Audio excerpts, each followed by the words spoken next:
Atzin. Okay, Stefan. Paul. How are you? Good. Tired but good. You? I am the same, tired and good. It's good to see you as always. As usual. I mean, that's life. I feel like you're someone that I can be tired and a hot mess around because I feel like you're the type of friend I can be kind of my most vulnerable and you Uh, won't judge. yeah, I'm definitely not the judging type. Which is a special. It's very special to have those people in your life who you can just be yourself around, even your biggest flaws. So anyway, welcome. We're very excited about Cinema Nomad Mexico and its premiere. Um, so I think the first thing audiences often want to know about is how are you? What's new in your life? Where have you been in these interim years? It was beginning of 2019. You were one of the very first that we filmed, so it's been a while. What's changed in your life? What have you been up to in those interim years? Well, it's been a long time. 2019 until 2025. That's 6 years. And well, I don't know if it has like a lot has happened, but things have happened. And in the episode, you can see, but maybe not like in depth. But after 5 years working on my documentary, I finally finished it in 2023, and I had like this 2 year run on the festival circuit, mainly in Mexico and in the United States, which is great because I do believe that even though that the themes can be relatable in any part of the world that deals with migration, which I believe it's all of the world. Specifically, these are the two countries that deal within my film. So getting to show the film with an audience and seeing their reactions, which was usually very powerful, very moving, was very special. Right now, I'm already working on my second film. It's also a documentary. It's called Persona Escénica, and it deals with a very good friend, Mariano, who is a trans non-binary person, cabaret artist, and I'm exploring how, well, I'm doing kind of like a metaphor of how their creative process can reflect their own identity knowledge process. I don't know if I said it correctly, but my film deals with that. And right now, last year I won. It was last year. Yeah, last year I won like a writing fund for this film for the through the Mexican Film Institute, which was like an amazing surprise because it's a very coveted uh, submission and it's very hard to win. And I was like super blessed about that. So I worked my ass off a lot for that, and right now I'm in kind of like a stage that I'm like still developing, but I'm maybe ready to like do a little bit of what I did with my last film, which was kind of like film certain things as they go by, but then at the certain, I also want to like maybe apply for some funds to actually like produce certain parts of the project. So it's going to be kind of like a mixed thing. And also another good thing that happened was that earlier last month, yeah, in June, a film that I co-wrote with a very good friend that is called Dan Chavez got premiered in the Guadalajara Film Festival in its 40th edition, which was amazing. It was a script that I worked also around that time that we met. It was kind of like a work that I did with him for 2.5 years. The last phase of the script, we finished it during the pandemic. So I think because I think the fund that they won through the Film Institute was around 2021. And the production of that film was kind of like chaotic, but it finally saw light. And I'm very proud of the work everybody did on that film. It's a really beautiful film. It's called Ceremonia. I hope it goes well. I really don't know exactly what's going to be the future of that film, but I'm assuming at least it will get on Prime because usually the films that these producers make, they tend to be on that platform. So hopefully, a wider on the audience will be able to watch it. Give us the And that's that. And that's that. I think. I mean, like I said, maybe it's not like a lot, but I mean, cinema is that little. It's a step by step. It takes time. And now that I'm like working in documentary, that's definitely as you probably know with Cinema Nomad, it's just titanic job that takes you forever. But I'm hoping that this new film doesn't take me 5 years. And if it does, well, doesn't matter. I yeah. mean, I have the patience, I have the will, and I have the need to tell this story. So that's that.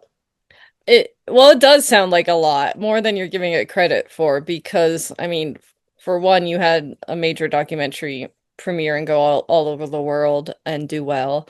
And it's no small feat writing a feature film and getting that out in the world as well. So I think that's huge. Can you give us a brief pitch of what Ceremonia is, for people out there who maybe will get a chance to see it one day? Give us the brief synopsis of what that film's about.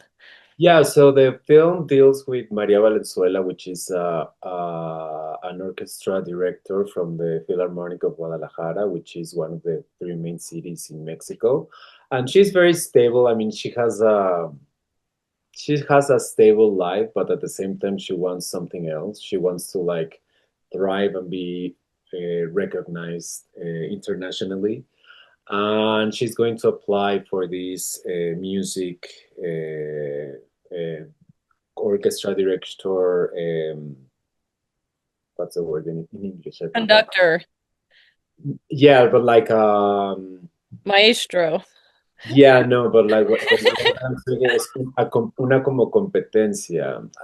Well, that. But the thing is, like, this is the last time she can apply to that. But at the same time, like this new young talent comes to her theater as a guest director, and in the relationship that she starts to have with him, she goes into a really deep inner experience, like journey of like just reflecting of like what success means, what does failure means, and she just gets into this kind of like inner journey, reflecting on her own life, and yeah, like the whole movie is just like this inner journey through her mind, through music, to this like very classical universe, and with this very ambivalent relationship that she has with him, because of course she was also a young talent herself back in the day. So obviously, seeing him brings her a lot of like remembrances, you know. So it's kind of like a very um, melancholic but very self-reflective journey through what's next, you know. So that's that. Cool. I want to go back to Entre Tierras for a little bit because what was really neat when we were filming is that we actually got to go and meet some of the subjects of that film.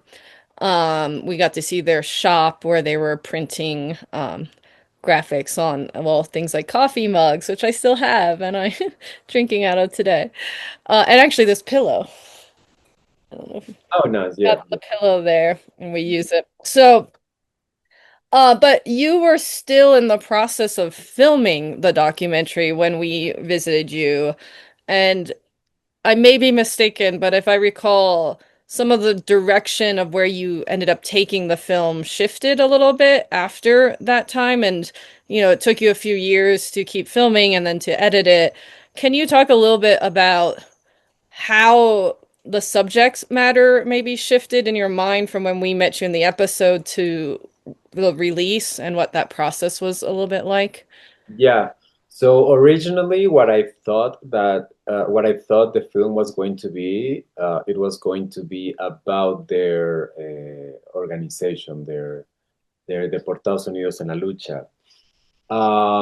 And I was mainly focused on that. And of course, there was a lot of things to delve in, and like, and at the same time, that allowed me to just go in deeper into the complexities of migration, deportation, family separation. But when I started hearing and getting to know more and more the family aspect of their stories, and how no matter uh, how much time passes by, the only thing that was never going to be like solved was like this thing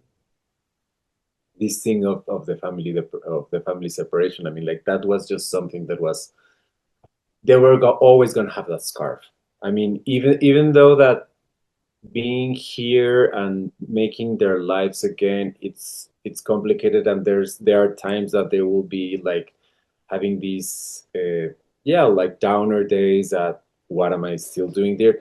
They can like manage that, and when I kind of like uh, felt that, I just knew that I had to just like leave the political aspect of the film, which was mostly what the this organization did, and just focus on the human stories, because that was kind of like a way to kind of like de-stigmatize. Is that a word? Or Yeah. de-stigmatize, or just seeing these individuals in a different perspective as human beings, because usually they're just like numbers or preconceptions, misjudgments, and we never see them as like obviously parents, people that work, people that thrive, that give back to the economy of both countries, and we don't really see the hypocrisy of the two countries allowing this, you know. And I just thought that really showing this very human aspect of how lives really get affected through these policies was the true heart of my project. It's interesting to see it now too, because um the conversation of immigration is front and center in at least the US today. Um, and it was largely back then too, but I feel like it's just only increased to Constantly escalates. Yeah, it has been escalating. Yeah. so it's kind of nice to see, even though you made it years ago, it's also nice to see that film and revisit it today because it does put a human element to this story that's more complicated than the political powers that be will make it seem. Um, I mean, there are definitely issues that need solving within both the countries, but at the same time, Totally. human lives are at stake, and we don't always hear those human stories. We only hear the stats and the and what the powers that be want us to think and feel and hear. So I think it's really powerful to even revisit that Entre Tierras documentary and ones like it today. I hope that your families that you did feature are remaining safe and Yeah, so like the three families that I featured, two of the parents now live in Puerto Vallarta, and they are now working like in the tourist sector, like doing massages or like working at hotels. But since like the rhetoric in the United States have become more and more violent towards migrants, they are thinking to retake their work in their organization, because they stopped it for a couple of years already, because it was just not going anywhere, and it was in the end very exhausting, and like they also needed to think with for their own lives, you know. And one of them is still here in Mexico.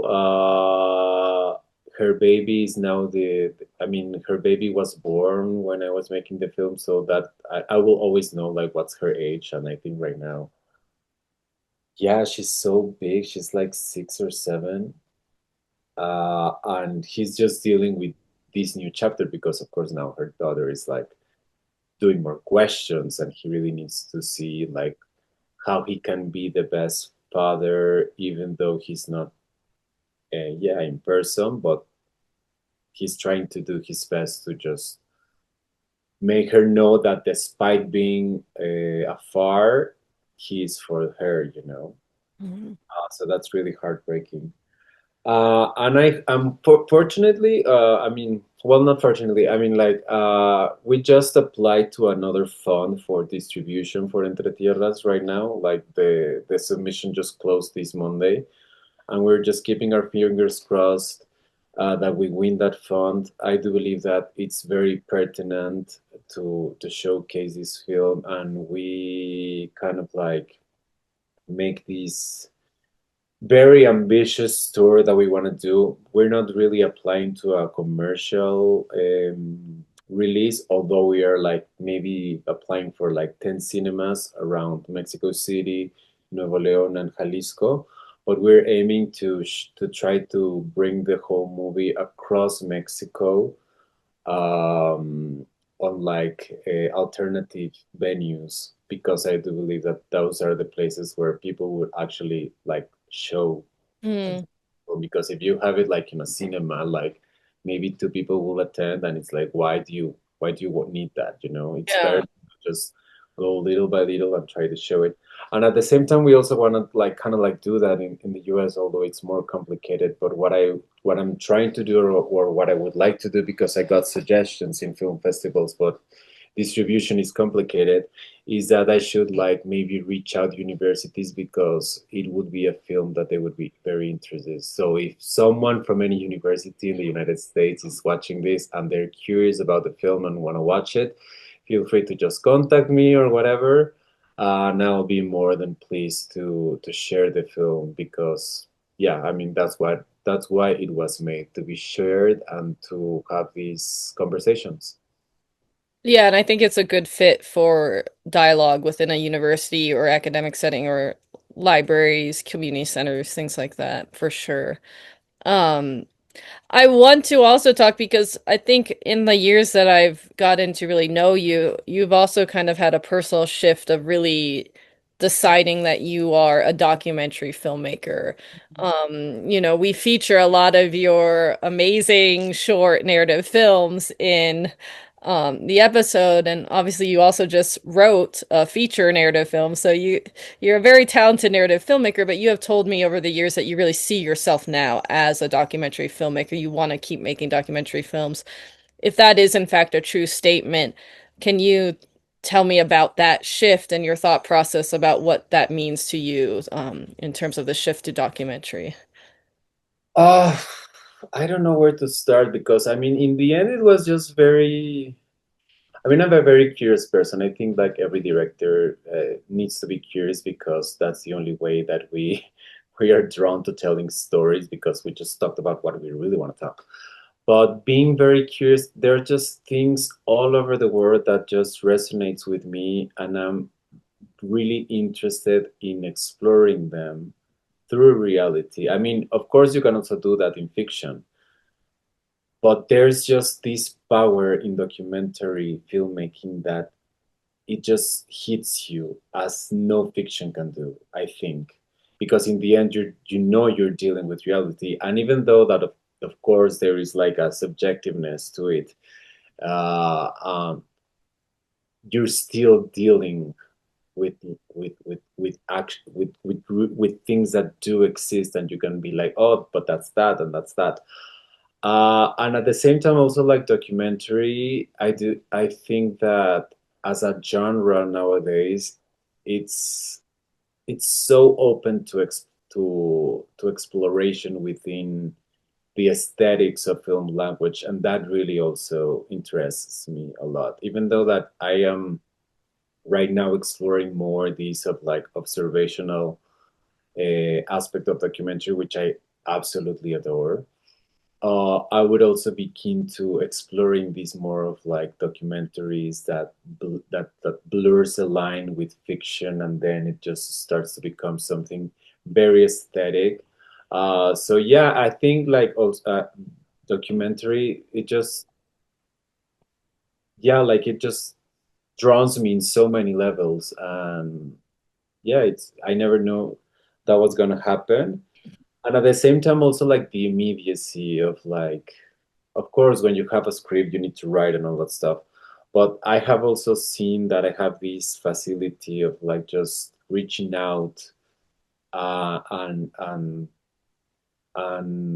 make people trust me because also being a documentary gives you a lot of like you need to have a lot of like an ethic balance to it. Of course, I mean, yeah, you can exploit people, but that's not like my thing. And I do really value when someone really um, trusts me in telling my vision of their stories. Um, I take that with the most absolute respect and honor, of course. So yeah, there's like a lot of aspects of documentary filmmaking that I love. They're there. I mean, of course, I think that I maybe one day would like to make a long feature fiction film, but right now, like that's not my main interest. I don't know if I answered your Oh, question. you did. Definitely. No, it was a good answer too. Um, well, okay, we talked about your life and how what you've been working on, but has Mexico as a country and society changed at all in the years since we visited, or is it still pretty much status quo?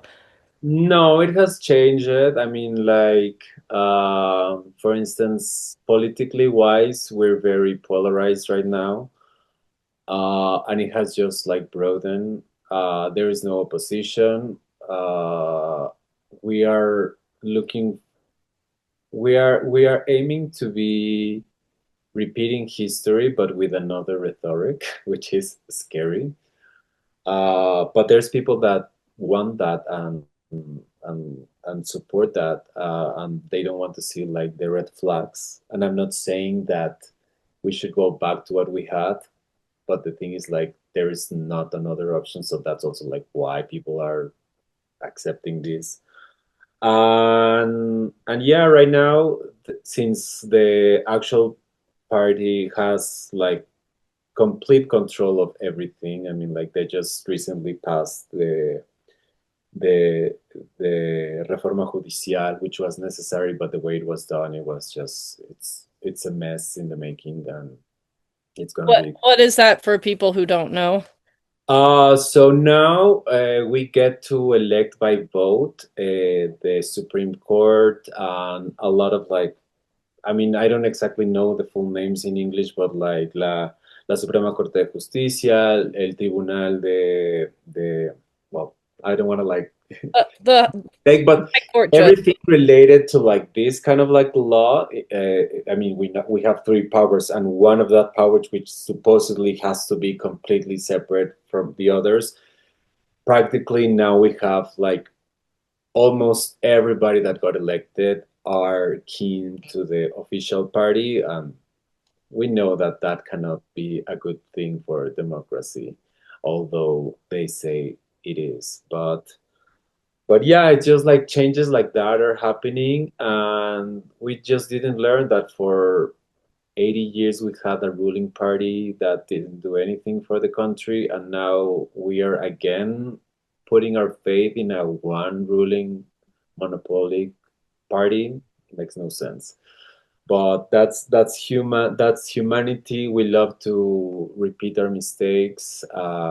We just have to like resist through our own trincheras for that. But yeah, I think it has the political aspect in Mexico has shifted a lot. It's very, very polarized. It's interesting because oh, go No, on. and it reminded me a lot of what I lived in Argentina. I always say like I this story I already lived it in Argentina when the Kirchners ruled, and that's what I'm living right now here Mm. in. Because when we actually came to film you for the episode, I remember there was still like a lot of AMLO enthusiasm. Oh yeah, I was one of them Yeah. actually. Like I was very keen to what he standed for, but now I'm like no, like I really don't like it's yeah, it's complicated. And but now you have a new president because I had to actually re-edit that part of the episode because we talk about how AMLO was just recently elected and there was all this enthusiasm, but now that he's not president, I had to edit around that. But you have a woman president now, right? And is she the first woman president She's in? the first woman president here in Mexico, and she's just a continuation of the Cuatro T, which is the La Cuarta Transformación, which is the name of the movement that they are making. That's their logo. Well, jump. Uh, no, tell me. I was just gonna shift back to the actual episode, unless there's anything else you want to say about present day Mexico. No. Well, right now we're seeing a lot of like gentrification in certain areas of Mexico City, and I'm assuming that's also like because of the economic system that rules the world and just doesn't it just won't die or won't shift into something different. And I'm not saying that we need to be like I mean politics in general, they need to reshape. I mean, it's not that we need to go from this extreme to this extreme. We need to just like find a new a new model, but people again in power just don't understand that. And yeah, we're seeing a lot of like people from abroad, obviously a lot of US citizens coming here to Mexico City in certain areas that are very like trendy and hip, and prices are rising, of course. So we're getting like yeah issues with gentrification because at the end also like government doesn't care about anything. In the end, Mexico is always like the playground for everybody, and we always like accept everybody with arms open, but we also need to regulate certain aspects just to have a balance because it's not that it's wrong that they come.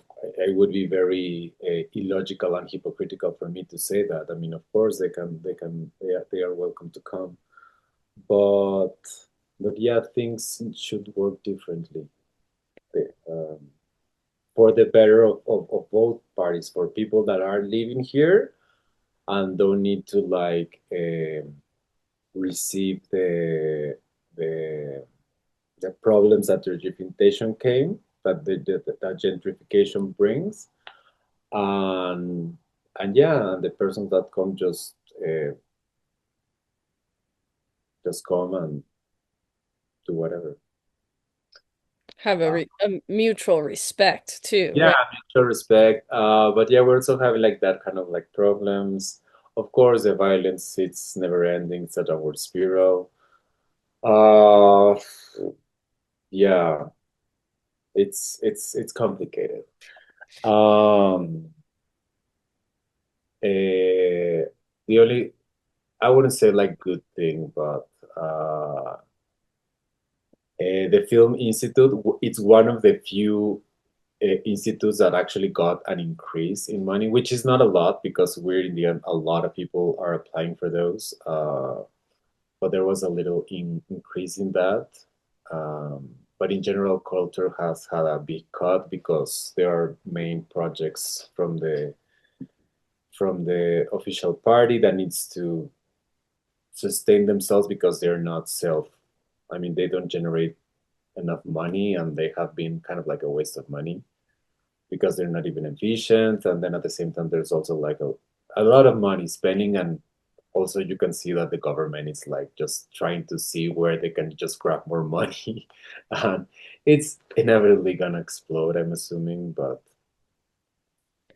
Yeah, I it mean, is. I one thing about Mexico, I especially remembered when we revisited you this last time is that it's still one of the it feels like it's still one of the better places to be a filmmaker. It's still got freedoms and you can create whatever you want for the most part, I would think.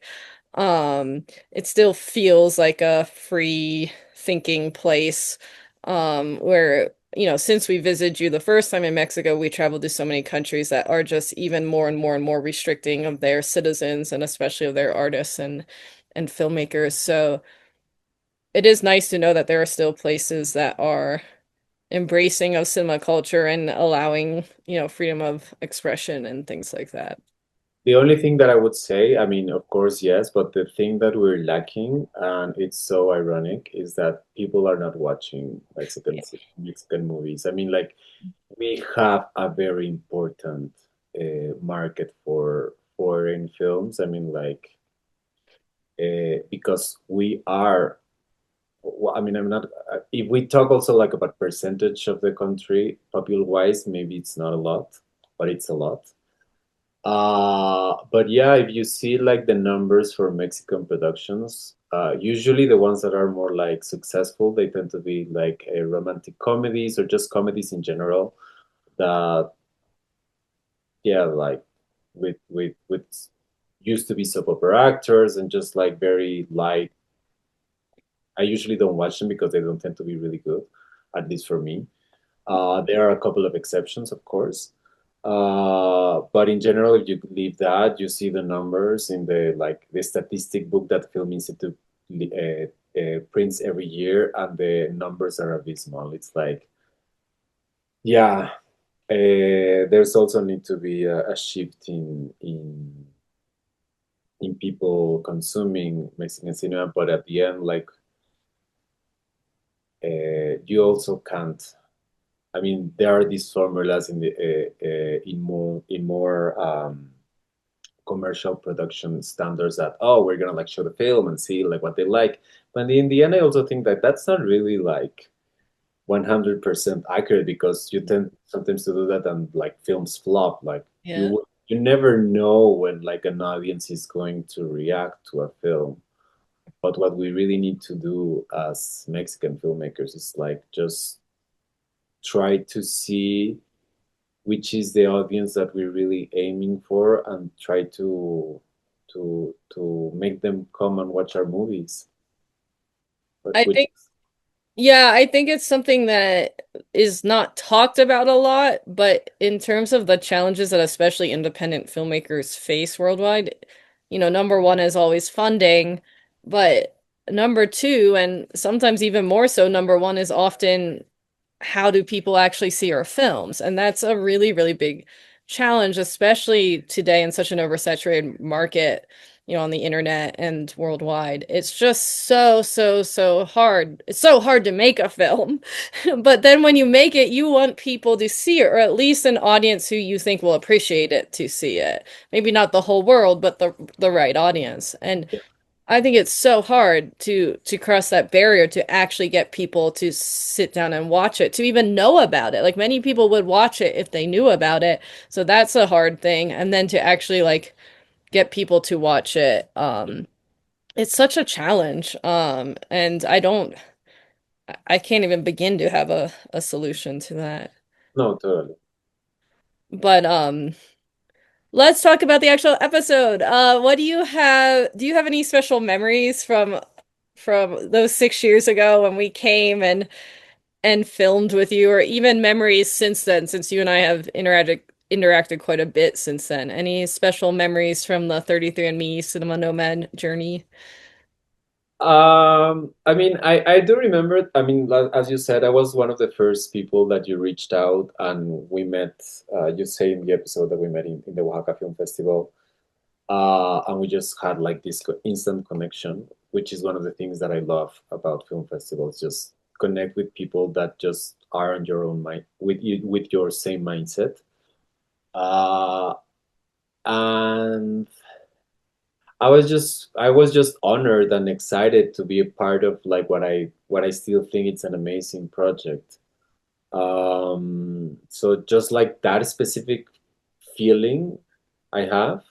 And then, of course, when you came, I mean, I remember wearing this sweater that I really liked, of the big cat that I don't have right now, or like my NASA bag that I carried it everywhere. Now I switched to totes. But I just remember that we had like Roma was just like opening, and there was like this Roma thing here, and just yeah, just taking you like to my hometown was really special, was really cool. Yeah, just showing you around. I don't have like specific memories. I just have like I remember things that we did. And that was yeah, it was cool. But in the end, I think like the thing that I really appreciate the most was like just being a part of this project that was just starting, and I just saw like the potential of it. I was like, this is just a brilliant project. Well, thank you. When hearing you talk, I was flashing back to the Roma craze, which was actually it doesn't really make it into the episode other than some shots of us around the Roma sign, but Roma had just come out, it had been nominated for the Oscars. We hadn't yet had the ceremony, so and I was amazed with how much of like the general population was actually excited about this movie. And we visited the house that it was, Yeah. at least the exterior, right, of the house that it was filmed in the Roma neighborhood. Um, I think I have a vlog I actually did, so I can put that up in the bonus materials, the blog of us visiting Roma. Um, but what also struck you and I actually went and saw it together in the movie theater. And We I did. always I don't remember that though. yeah, or maybe I went by myself, but maybe it was just me, but I think we went together. And it was in Spanish. There were no English captions. And it was at the big Cinemateca, and I remember just being blown away by your Cinemateca that you actually had an Oh yeah, the installation. Cineteca is the best. I love Uh, it. It's my second home. that was great. I mean, like just to be able to go to the cinema, a really nice cinema, and we don't have much of like cinematecas here in the US where it's like a big community space that is celebrating cinema. We have certainly nice small art house theaters, no question about that. I mean, the closest thing I can think of is the IFC in New York, but this is like a on a big plot of land where, cinema, it's all about the cinema culture of Mexico. I think It there's just turned 50 years. Of course, it didn't start it that big, but I think last year, this year was the 50th oh, anniversary. And they opened a new one, which is unfinished, as a lot of like the things that the government does. Which is a shame because it looked like an amazing project, but I still don't want to go there because I've seen still videos on TikTok that say like, oh, don't come. Like literally it's just like everything closed and they just have like screenings in the al aire libre thing. But also like a thing that's happening. I mean, there are other couple of cinetecas, not like that, but around the country, because right now that we did like this whole schedule for Entre Tierras, we are aiming to go to these other cinetecas around the country, and usually they are in like the Casa de la Cultura or like the national theaters of the capitals and stuff like that.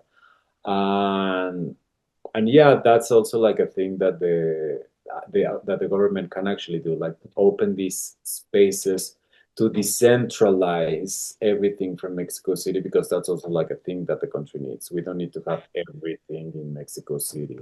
We need yeah. to start expanding the possibilities of culture and everything throughout the country. Well, it's great. I love that you're somebody who like still loves going to the cinema because Oh, you go every week, I think, still. at least I tend to, I mean, not necessarily. I mean, I do watch at least, I mean, in my ideal world, I would watch a movie per day. Sometimes I can, sometimes I can't. And to the cinema, it depends. I mean, it depends if there's a movie that I really want to watch. Usually in Cineteca, there are a lot of movies that I want to watch. But since I'm not as close as I used to be, because when I used to live with my father, that was just like a 10-minute walk, and now it's like a 30-minute ride from like the subway and then walk. It gets complicated. But then I also have like one of the big chains that it's called Cinepolis. Usually the one that plays like not only the commercial films but also like the art house films and all that stuff. It's really close from my house. It's like a 15-minute bike ride. So I tend to go to that a lot. Actually, today I think I'm gonna watch the new Wes Anderson movie, although I don't know if I'm gonna like suffer it or like it because the last two movies I haven't been really fond of, but I still want to watch it. But yeah, like I am a big cinephile. Like that's how I fell in love with cinema. I mean, watching movies as a child. Well, another favorite memory of mine, and I cherish, is meeting both of your parents, of visiting your mom at your home in Puebla, at her home. She has such a infectious, bubbly, hospitable personality. Uh, Well, fun fact. Well, the Guadalajara Film Festival was 9 days. It's a huge event. And the film Ceremonia was screened in the last days of the festival, and my mother wanted to watch it because she kind of like knew my writing process. I actually went with her when I was trying to answer certain things for the female main character, and I always asked like my female friends what would they think about certain aspects of the film. So she was really curious about seeing the film, and she actually went to the two last days of shooting, and she ended up being like an extra in this important uh, scene. And in the end, she's actually in the scene, so she's immortalized in Mexican cinema. I mean, she appears a couple of times, but you can see her. But the most funny aspect was that her laughter is very particular and very infectious. And there, in this scene, there is a moment where like the sounds in the environment become very present because of this immersion of the character. And one of the sounds that they used was my mother's laughter, and that was amazing. Uh, I watched it on the first time that I watched it, I was like with just like the crew, but in the line behind me, she was my mom, and I was like, I'm wondering if she heard it, and she was like, I heard my laughter, ha ha ha, and I'm like, yeah. Well, you're also immortalized by sound uh, in cinema. that's amazing. And this last time we visited you in February, we by accident we actually got to go see your mom and have dinner with her in Puebla again, and that was really nice.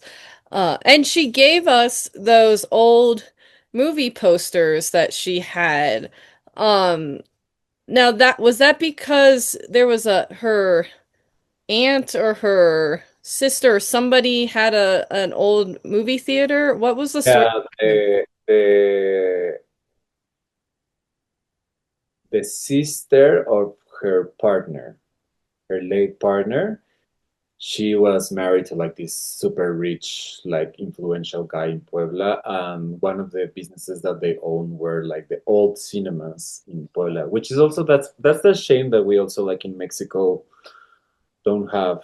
Because usually like in the US you would go and see these like amazing old cinemas that they are actually still old amazing cinemas. And here in Mexico we just yeah, they're lost. Which is a shame. But she had a lot of these venues in Puebla, and that's why she had like all these old film cartels, Yeah, stuff like. it was really special that we got to keep a couple of those. And your dad also back when we met him was so great and took us to lunch. I just love that we can include both of them in the episode, and the following your family to go to the theater was so neat for me to see this really large, loving family gathering, laughing, going to the theater to see a play, right? And then having dinner afterwards. It was just so fun to kind of be a fly on the wall in that moment of your life, and to see your community and how much they love you and care about you. It's really cool to see. Yeah, it was really really nice, and they were very excited. I mean, because obviously I don't know about other filmmakers, but I think that a lot of like our family, they'll be like, "Oh, put me in one of your films or whatever," and there's always this this this request, you know. And when you were coming, it was like, well, it's not like my movie or whatever, but you'll be a part of something. And they always, I mean, there's just something about camera and cinema that excites a lot of people, and it just has this mystique that just, I mean, not everybody, of course, but there's just some people that completely get drawn to it, and it's like, yeah, I'm here, hello, shot me, shoot me. And yeah, it's funny. I like it. So, what was it like for you? Because you're a director and a very much a documentary director. What was it like for you to have the things reversed, to be the one actually being Oh, filmed? I'm very uncomfortable. Usually, I don't even like being taking pictures. I hate, like, I mean, I don't hate my image, but I just don't think that I'm like photogenic. So I always like see myself in a picture or in an image, and I'm like, oh, I look horrible, or vanity or whatever. Um, but it's just something that I don't like. But at the same time, it's very funny because my father he loves taking pictures, and he always loved taking pictures of all of us. And I was like, no, please don't take a picture of me. Now I'm more now I'm more at ease with that, but it's not usually a thing that I love to. But it's like, well, if someone wants to do it, like, whatever. I mean, it's part of the deal. Um, but I felt comfortable. I mean, like, I felt nice. I just felt like I didn't have to do anything except just be me. But I can do that. I Well, can do I think it comes across well. And I think also because you and I are just so naturally comfortable with each other, it helps and it comes across on screen. Um, I that's pretty much my questions, but I just thought of something that maybe if you're comfortable answering, I'd be curious to have you say because we don't really talk about on the episode and people might be curious. Can you tell me what the origin of your name is, Atzin? Yes. Well, the meaning of my name, it's Nahuatl, which is the dialect of the Aztecs. And there are two meanings. My father always told me that it was Little Creek, Arroyo Pequeño. But then also when I like internet started and all that, I would go online and I would also find the meaning honorable water, agua venerable. So usually I say these two definitions. And I have this name because my father, he's very well read. He loves history. He loves Mexican history. And he always thought that it was a shame that having such a beautiful culture and such beautiful names, we didn't actually use them for our kids. And he said, like, well, when I have kids, I will name them with Mexican names. So first became my brother, then myself, and afterwards my sister. And we all have my brother and myself have as Nahuatl names, and my sister is a Tarasco name. But yeah, I think it's really neat. I think that's really special. Thanks for yeah, I love it. I mean, I always say that in my name, I have like the essence of the history of Mexico, because Ortiz and González are very like typical, like run of the mill, like more Spanish last names, but my name is like fully Mexican, so like we are the mixture of both things. And that's also like why I love using my two last names when I talk about like as myself as a director, because also like I am my mother and I am my father, and I just don't like taking like my mother aspect because usually it's like just your name and your first last name, and I'm like, no, I want my two names. Although that has brought mix up because sometimes they tell me they say González Ortiz, or they put accents where they are not, and I'm like, well, whatever. As long as you put them like that, it's fine. excellent. Well, that's all I've got. Oh, one more memory I gotta share is you came with us to Argentina to help crew for the Argentina episode, which will be in Cinema Nomad season 2 or 3.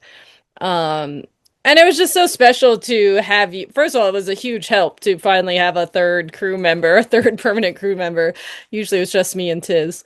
Um, but it was fun, and we got to celebrate your birthday, and we got to eat all your favorite Argentinian sweets. Bordes, yes, mis medias lunas. Oh, I love them the best. I can find them here though, which it's like, That was just really special. And having you also at our 33 Me Filmmakers Festival was oh, really that was the best. I still have great memories of that, and it was just like a beautiful experience getting to know all of the filmmakers that were present, getting to know their films, getting to know your community, getting to have these also conversations with people from your community, seeing our films, because yeah, as filmmakers, having that it's a privilege. I mean, you cannot always have these immediate dialogues with the viewers, and that's just I value that so much, so much. No matter if there's like two persons in the audience or 100, doesn't matter.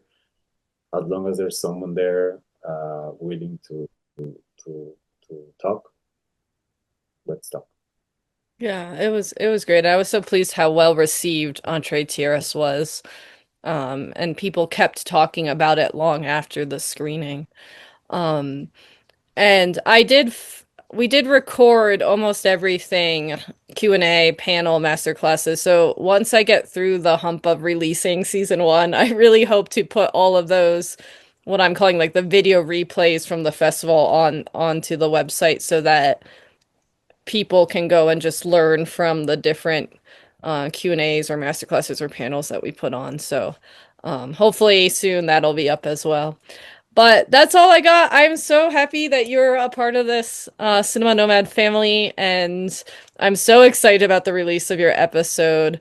Yours is unique because we actually went back and refilmed, and so the audience actually did already get a little glimpse of your life now that in most of the episodes you don't get. So that's all I got. Thank you, Atzin.